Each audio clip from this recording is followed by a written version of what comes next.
আসসালামু আলাইকুম। আশা করি সবাই ভালো আছেন। আলহামদুলিল্লাহ আমিও ভালো আছি। আজকে আপনাদেরকে রান্না করে দেখাবো ইলিশ মাছ ভুনা। আর তার জন্য প্রথমে তেলে দিয়ে দিলাম বেশি করে রসুন কুচি।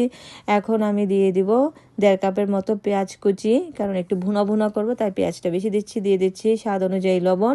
পেঁয়াজটা যখন একটু গোল্ডেন কালার হয়ে আসবে তখন আমি এতে দিয়ে দিব 1 চা চামচ আদা রসুন পেস্ট। এখানে একটু আদার পরিমাণ বেশি আছে। দিয়ে দিব আধা চা চামচ হলুদের গুঁড়া, আর দিয়ে দিচ্ছি 1.5 চা চামচ মরিচের গুঁড়া, আর আধা চা চামচ থেকে একটু বেশি ধনিয়ার গুঁড়া, আধা চা চামচ জিরা গুঁড়া। সব কিছু একটু ভালো করে নেড়ে চেড়ে পানি দিয়ে মশলাটা কষিয়ে নেব যেন মশলার গন্ধটা চলে যায়। মশলা থেকে যখন তেলটা ছেড়ে এসেছে তখন আমি দিয়ে দিলাম ভাজা ইলিশ মাছ, সাথে দিয়ে দিলাম আধা কাপের মতো পানি আর কাঁচামরিচ চির করে রাখা।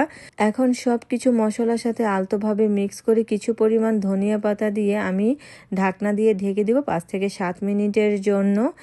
এরপর 5-7 মিনিট পরে যে ঢাকনাটা উঠিয়ে নিলাম, দেখেন কি সুন্দর তেল ছেড়ে এসেছে। আরও বেশ কিছু ধনিয়া পাতা দিয়ে এখন আমি বেশ কিছু ধনিয়া পাতা দিয়ে মাছগুলো প্লেটিং করে নিচ্ছি। দেখতে পাচ্ছেন খুবই সুন্দর একটা কালার এসেছে। আশা করি সবাই ভালো লেগেছে। সবাই ভালো থাকবেন। আল্লাহ হাফেজ।